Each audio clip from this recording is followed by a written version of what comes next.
Today is December 15th, 2022, and this is Conversations from Stritch. Welcome, everyone. I'm David Livingston, president of Lewis University, and I'm joined by our provost, Christopher Sint, who always joins me for these shows. This week, I'd say the last few weeks, we've been preparing for commencement.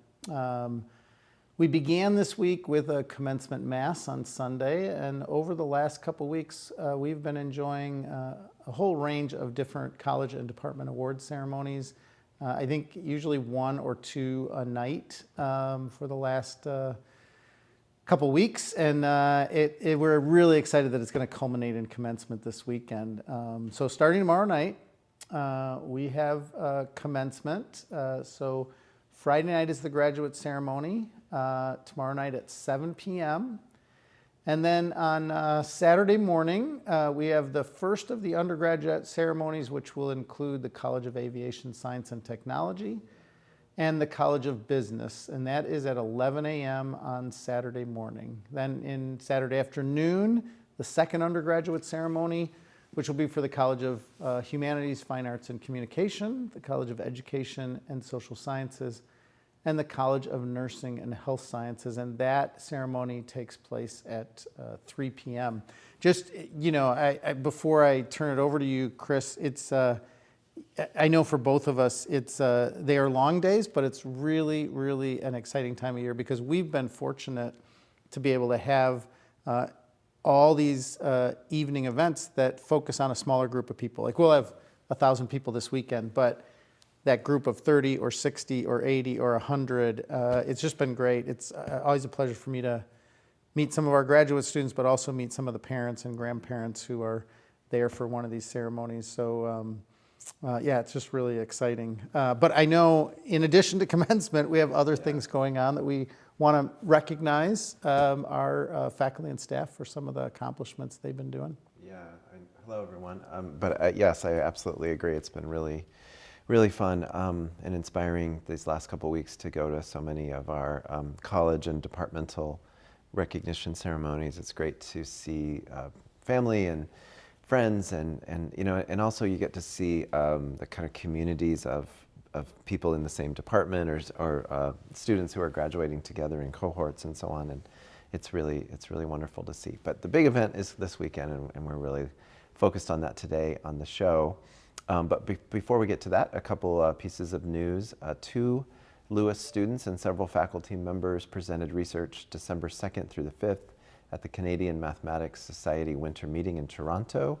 In the poster session, Leila Mawrat presented a paper called, and I'm getting ready to say this, an agent-based model of environmental transmission of clostridiodes difficile in healthcare settings. I did my best. You did a great job. And Diana Sanchez presented a paper called Analyzing the Impact of Alternative Assessments and Growth Mindset. And math faculty members Amanda Harsey, Marie Meyer, Michael Smith, and Kara Solyuk presented a paper called Grading with a Growth Mindset during a concurrent session at the conference. So congratulations to all those members of the math department, students, and faculty. 24th edition of Jet Fuel Review is now available online at jetfuelreview.com. The JFR, as it's known, is a student-run, faculty-advised literary journal that publishes contemporary poetry, fiction, nonfiction, and art biannually. Lewis students, alumni, and volunteers work each semester to produce a quality journal that reflects the diversity of human experiences in the world today.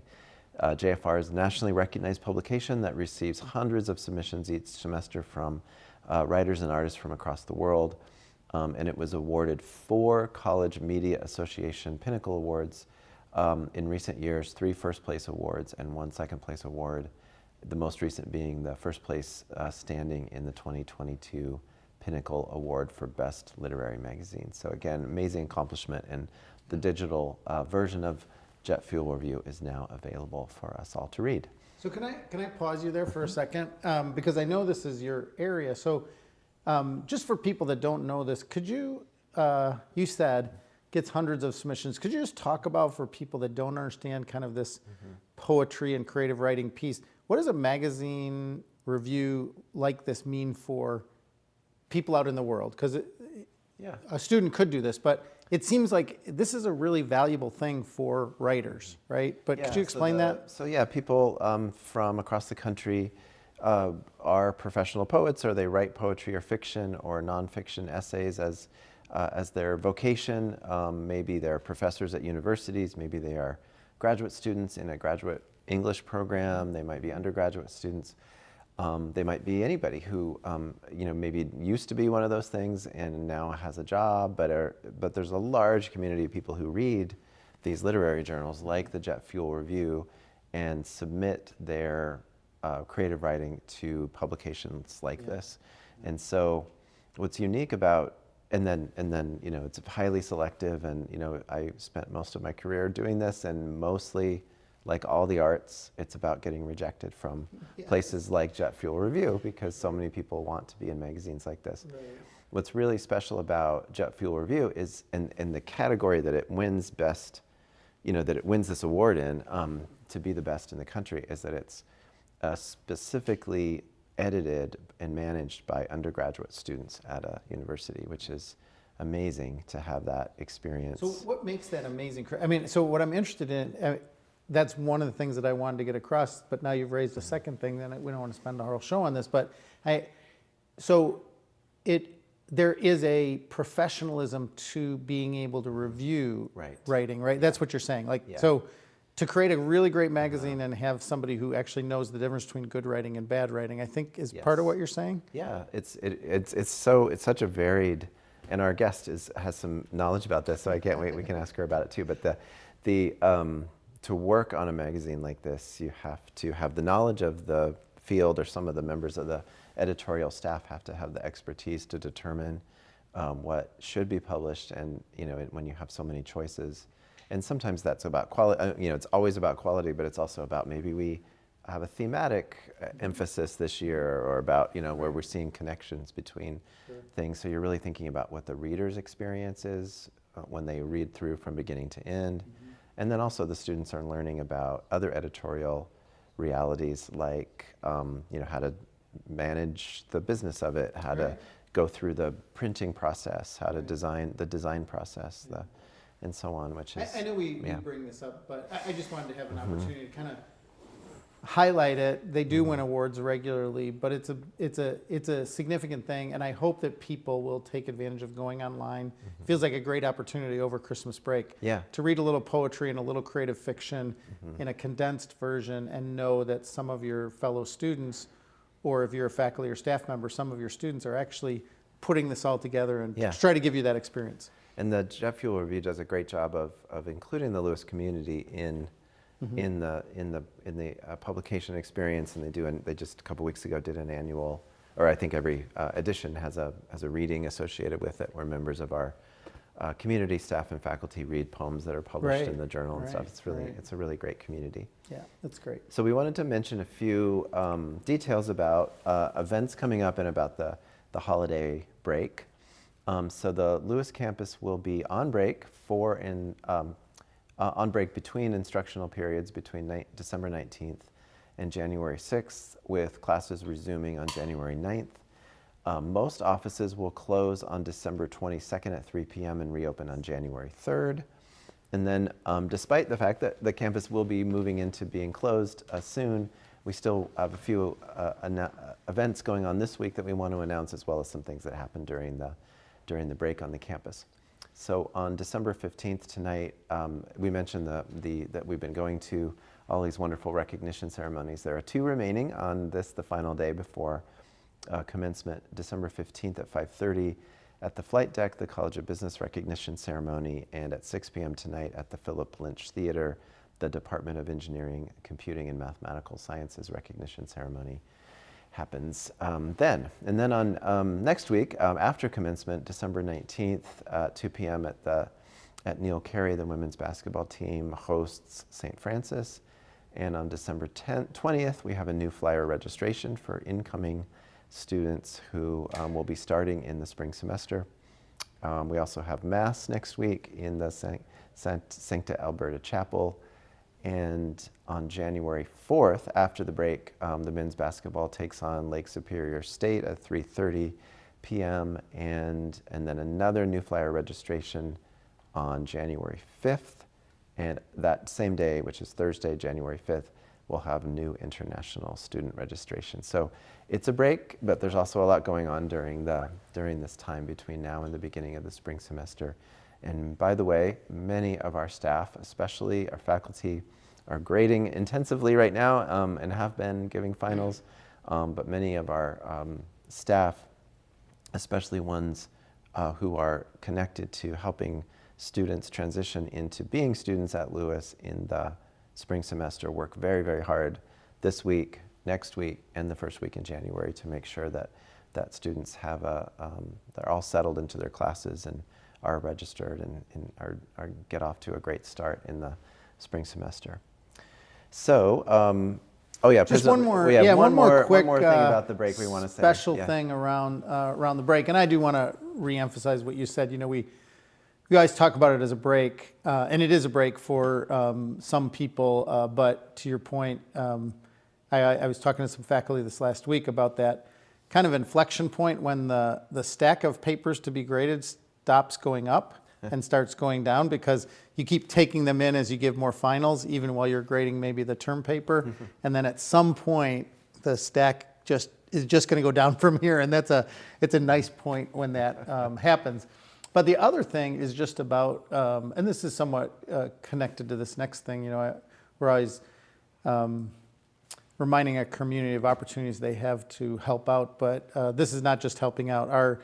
We have a lot of students that will still be registering for classes to start that second week of January. And so everybody in financial aid and in admissions and all of those, all the other areas, the bursar's office and the people that help people to work through a problem that they're having, tons of work that's going on over the next 3 weeks to make sure that everybody's ready to start classes. So I did want to, thank people who hosted over Thanksgiving. We had a Thanksgiving host family program that was a huge success over Thanksgiving. 31 international students were invited into 12 host families' homes. And as we approach this winter break, we are, the International Student Services Office is doing it again. So seeking out members of our community who would be willing to host students who are international students who weren't able to go to Thanksgiving because we didn't have enough placements, but would love to kind of understand American holiday culture, for lack of a better word. They're international and they have their own holidays that they celebrate, but wanted to be able to do that. So if anybody is interested in hosting someone, you don't have to host it specifically on Christmas Day or New Year's Day. So anytime between December 22nd and January 2nd, if you're interested in having an international student come over your house, or if you have, Joan and I and our family, we always go to the Arboretum because it's this, the lights are there. And so if you have something that you do all the time and you'd like to take somebody, international student, either to your home or on an outing, if you want more information, search out the International Ambassador Family application on the Lewis website. And you can go to that website, you can fill in a date and a time slot, and then they can work with you to invite an international student to your home. Yes, thank you so much for everyone who's done that and is interested in doing it in the future. I've heard so many positive things from students for sure, but also from our members of our community who have got a lot out of hosting on Thanksgiving. So I'm really excited to welcome our guests now and to have a conversation focused on commencement. I'm really pleased to introduce Stephanie Lingenfelter, who is our Lasallian Commencement Speaker this year. Stephanie is an environmental science major with a sustainability concentration, and we're really excited to talk to her. So welcome, Stephanie. And we just want to say at the beginning, I want to say welcome, Stephanie, but if you're a friend of Stephanie's and you want to ask her a question, thanks. You can go to askus@lewisu.edu. If you're one of her faculty members and you want to, follow up on, one of the questions you forgot to ask her on the exam, you can also send that in at askus@lewisu.edu. She's saying no, she's done. She's done with all of her finals. Or if you don't know her at all and you're inspired, Exactly. Yes. want to know anything about what we're talking about or how to become a Lasallian commencement speaker. Yes, absolutely. So thanks so much for joining us today. Thank you for having me. And congratulations. It's a Thank you. huge honor. Yeah, thank you. Yeah, that's great. So we just want to know, we're just going to have an open conversation about everything that led you to this place that we can think of. So maybe start at the beginning and tell us a little bit about where you're from and how you came upon the decision to go to Lewis. Yeah, so I'm from a very small town in Indiana. It's just south of Indianapolis. It's called Whiteland. There's not really much there, but it was a nice area to grow up, I guess. It's a very small town, traditional feels. I found Lewis, I got an email actually, and I had never heard of Lewis before, but I decided to look into it because it seemed, appealing. And the thing that really stood out to me from the beginning was the fact that it is a liberal arts college, because that's what I was looking for, because I really liked the well-rounded education aspect, as well as that it is a smaller university. I didn't want to go to a school the size of Purdue or IU because there you don't have those relationships with faculty, and it's harder to have relationships with your classmates. So I wanted that smaller school feel, and Lewis had both those things. So then I decided to go on a campus tour. I went on so many campus tours between my junior and senior year of high school, just trying to figure out the best college. And they were all fine, but nothing about them stood out or seemed super special until I went to Lewis, and it just seemed right. I even remember on the drive home, my mom was like, "Yeah, this is the school you need to go to." Wow. And she was right. So. And do you remember what it was? I feel like we're doing market, market research. Totally. Tell us exactly what it was. No, I'm just kidding. So we can repeat it 500 times this spring. Do you remember anything details about what it was? I think the big thing that really stood out to me was the fact that it's a tree campus, especially being an environmental science major. Is that's really cool that they're bringing nature into the classroom. So you were interested in environmental science then? Yeah. Okay. Yeah. I've known that for a while, but yeah, that and just everyone was super welcoming. Yeah. Great. So I am interested in that. So the choice of a major, was it a high school teacher? Was it your mom or dad, an aunt or uncle that was really into that? Did you just you knew that you saw what was happening on a global scale, and you were like, I got to be a part of this? Tell me a little bit about that choice. And I'd be really interested in not just how you knew that in high school, but then how is it, how has that been here? How's your work in environmental science, both, I think, in and outside the classroom? Yeah, so I always knew I wanted to do something science related. I was leaning towards biology, but then I actually worked at a Boy Scout camp for 5 summers. In the STEM area specifically, and one of the merit badges we taught was environmental science, and I fell in love with it. It was so much fun. I loved talking about the environment and raising awareness about all the issues surrounding it, because I always loved nature, but this kind of connected my love for the outdoors with also science, and it just brought it all together. So yeah, that's what led me to environmental science. And the program here honestly has been great. Dr. Kouris is amazing. He has so many opportunities. At Lewis, you can decide between ecology or sustainability. Before starting college, I knew somewhat what sustainability was, but I didn't understand the full picture. But taking classes here showed me that sustainability, it's multifaceted, so it's social justice, economy, and environment. So it's not just looking at one side of an issue, which I really liked that. So yeah, taking those classes led me to sustainability, and then within sustainability, there's been a lot of opportunities specifically with the sustainability club.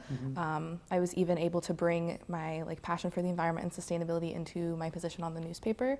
I wrote a column for the past semester called Sustainability with Steph, where I just gave my opinion on various environmental issues. So yeah, I've been able to learn what sustainability is, and then also kind of intertwine it into my extracurricular activities and stuff. Yeah, so we've had Dr. Kouris on the show a couple times, and so I just wanted to know, and I don't know if you were involved in this at all, but Jerry was able to do some interaction through a kind of COIL course with a faculty member down in Bogota, Colombia, and then some students that came here. Were you involved in that? In any of that? Are you familiar with that? No. I've heard of it, but I wasn't involved. Yeah. Okay. So so let's start with. I feel like you have two sides of your kind of co-curricular life. So maybe you could talk about the environmental side, and then we'll talk about your editor side, and maybe Chris can talk about the editor side or whatever. And all right, I'm not going to put you in a box, but maybe you could talk a little bit about just again for people that might be interested in joining the club or getting involved in sustainability. Tell us a little bit about what the options are, how that played into your college life, maybe making some friends or whatever. I think the overall goal of the club is to raise awareness about environmental and social issues.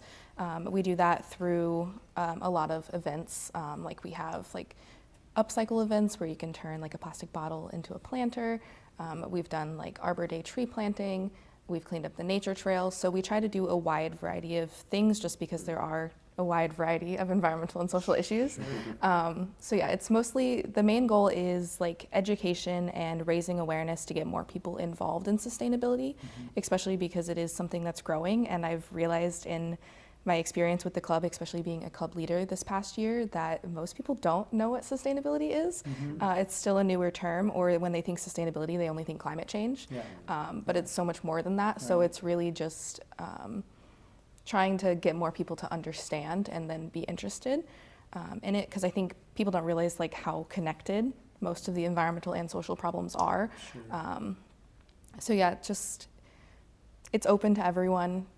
We have a wide variety of majors. Yeah, so I was just going to ask you that.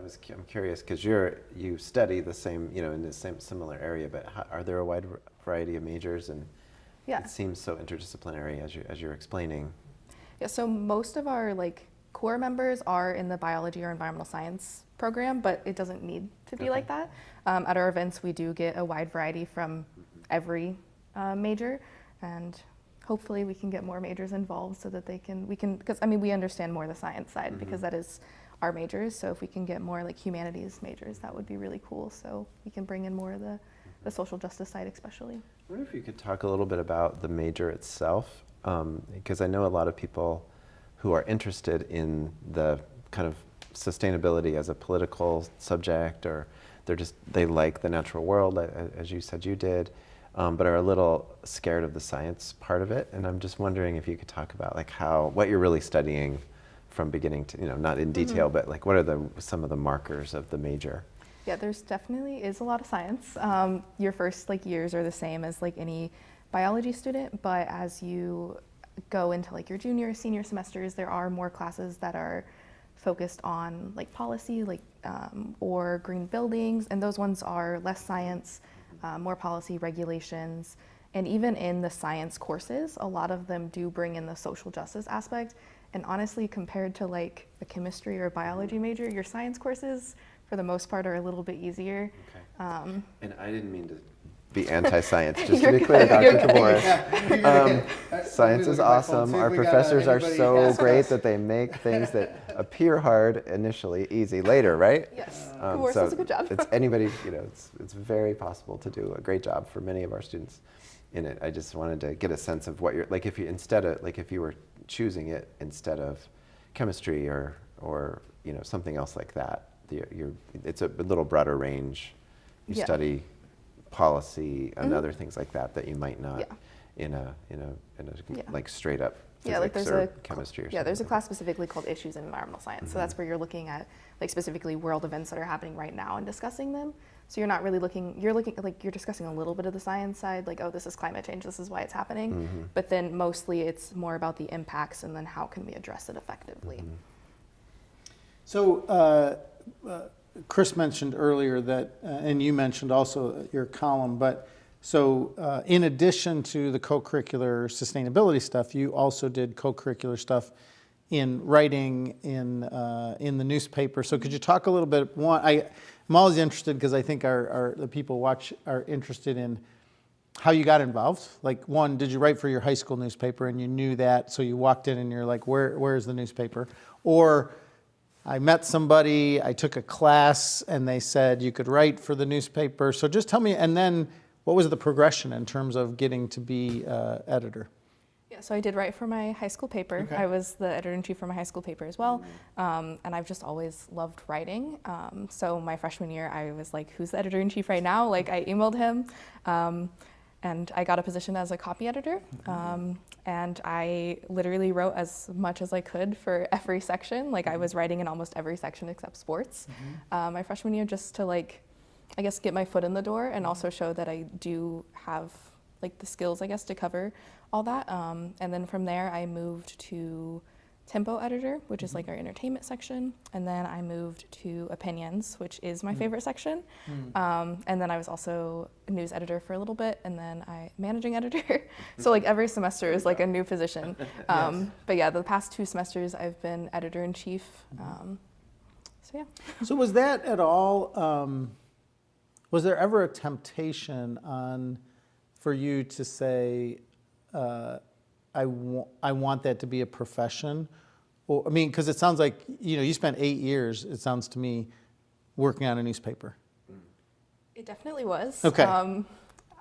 It was a hard decision choosing between journalism and environmental science, but a lot of environmental science is raising awareness. Sure. So there is a lot of writing and outreach that goes into it as well, and I feel like I can bring in those newspaper skills, and I can still write on the side and everything for it. By the way, you didn't decide what you're doing for the rest of your No, life. exactly. No, So let me just switch to journalism. I think there's some Yeah. interesting connections there because of some of your interests in post. And writing's a great thing that you can always draw on and decide to go into at any age. And science writing is hugely popular right now, so Yes. you're well suited for that if you ever wanted to. So, what was since you did it all, like what was your favorite part about what job, like did you resonated most with you at the newspaper? Probably, honestly, editor-in-chief. I just feel like, especially as a STEM major, when I started my freshman year on the newspaper, I did not think I was going to be editor-in-chief. I'm like, I'm an environmental science major, not going to be in a higher position. But in that position, I've learned so many valuable skills, leadership skills, strengthened my writing and editing skills, and also just built confidence as well. I am a very introverted person, but it kind of forces you to get used to talking in front of people and being a leader. So yeah, that's really great. Yeah. That's what I was imagining. Yes. If that's what you were going to say, it's about leading a team and being a leader among people who are doing a job, and that's really hard, and it's cool that you got a lot out of that. What else? Before we get off of that, well, I guess there's a theme. This is not really a question, but just like today, it's interesting that working on the newspaper has a lot of different majors, which is great. There's probably communications majors on it for sure, but jet fuel review is the same way. English majors, but a lot of people from across campus working on it. We've talked about theater here a lot, in terms of having plays that star, history majors or flight majors or whatever, and that's really a cool thing. I think that is actually a cool thing and unique thing about Lewis, that people come together from different backgrounds and do this really sophisticated work. The newspaper has also won Pinnacle Awards, by the way, so it's really impressive. So, and we have a set of questions that we're going to ask, but I'd like to go to one of our last questions because I think it ties all of this together, and then we'll come back to another question that we had. So, in terms of your career, Chris said, you're not committing to the rest of your life, but talk to us a little bit about, where you'd like to be in a year, and maybe where you think, where you see or imagine a career trajectory. And maybe how it ties in, because I do spend a decent amount of time with alumni as a part of my role. And I'm both fascinated by our young alumni, and then I spend time with people that graduated in the 70s. But tell me a little bit about where you see this going. Yeah, so in a year, hopefully grad school, something in sustainability management or leadership. And then with that, I hope to be able to work for a corporation on their sustainability plan, especially because there's a lot of regulations coming out that are basically forcing corporations at this point to follow higher sustainability and just environmental policies in general. So I'd like to be assisting with that like transition to sustainability. And then connecting it back to, especially like newspaper, I do have an internship right now for Kiewit. They're a Fortune 500 construction corporation, and I do support their sustainability coordinator. And one of the main tasks I do for her is writing like newsletter articles to send out to our thousands of employees so that they know what the environmental department's doing, you know, why it's important. Because especially in like a field like construction, a lot of the times the environment is just like, you guys are telling us what not to do, so we don't want to listen to you, but like kind of like spreading that awareness of why it does matter and why you should listen to us. Right, that's, you know, we had talked a little bit before the show, so I knew that somewhat, but then when we talked more about again, 8 years of kind of working on a newspaper, it totally made sense, because as Chris said, that kind of what I would call the technical writing part, or the journalism/technical writing, is so valuable in that space that you're talking about, because communication, I mean, I find in my leadership role, I think both Chris and I find communication is one of the most important things we do. This is a part of our communication, actually, what we're literally doing right now. But of course, there's letters, there's emails, there's, you know, publications, all that stuff. So it's marketing. Yeah. You know, it's a way you have to sell your message, right? Yes. Even when it's for the employees of the company that you work for, who are supposed to read your message. You still have to say it in a way that's compelling. So it's great to have that experience. Yeah, and it is exciting. I got to say, you're coming into this field, and the way you're talking about and what you're choosing, as you said, it is a really growing field, because all the corporations around the globe, you know, I think some people can get discouraged by the environmental pace, so to speak. But I will say, for me, in my lifetime, you know, environmental and sustainability issues have been around since I was, you know, young. But I do think it's this gradual sense of where now there's a genuine pressure/commitment on the part of multinational corporations to say, we have to do this, and there's an accountability mechanism.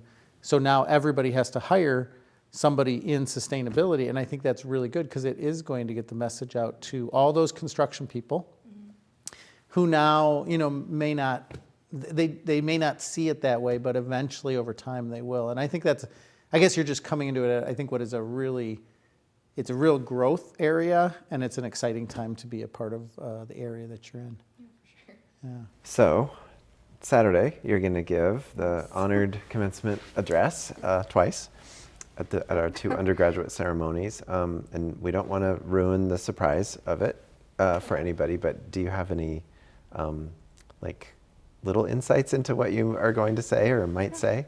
Yeah, so overall it's like a reflection for all graduates to take with me, first on why we chose Lewis, like what stood out to us, and then how Lewis like met those expectations throughout the years and even like exceeded them, and kind of focusing on from the Lasallian mission values mindset. Yeah. Well, That's great. great. I really That's look really forward great. to it. Yeah, really wonderful.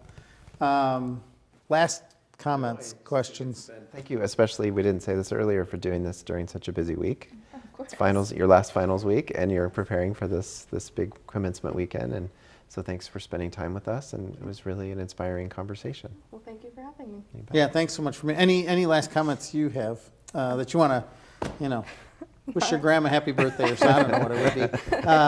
No. All right. Well, thank you so much for joining us. We really thank you for appreciate having it. me.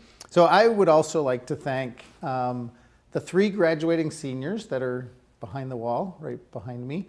Logan Kapp, Cody Lindeman, and Cameron Ashby, for all the ways that they've made Chris and I look way better than we actually are. We are not professionals at this, but we try every week. And the 3 of them, as well as all of the there's many other students who are behind the scenes, as well as Professor Kilpatrick. John does an amazing job of, it goes back to, I think, several things we talked about, whether it's JFR, the newspaper. There are faculty members who are inviting students to actually become professionals, and I think we see that. That Anthony Donardis, Patrick Hennessy, also on the team. We're just so grateful for their professionalism and, again, keeping us on track. Our show will return in January of 23, and I ask that if you have any topics that you'd like to see on the show, Please use the Ask Us at lewisu.edu and provide your suggestions. Chris says this often, but you don't have to do it right now. If you watch this show a week from now, a month from now, 2 months from now, and you think that there would be a topic that you'd really like to hear about, you can send that in because we review the Ask Us box, so to speak, the email inbox regularly. So please send in your suggestions. We hope you have a really Merry Christmas. Have a wonderful Happy New Year. We hope that you're safe in all of your travels, and many blessings to you and your family.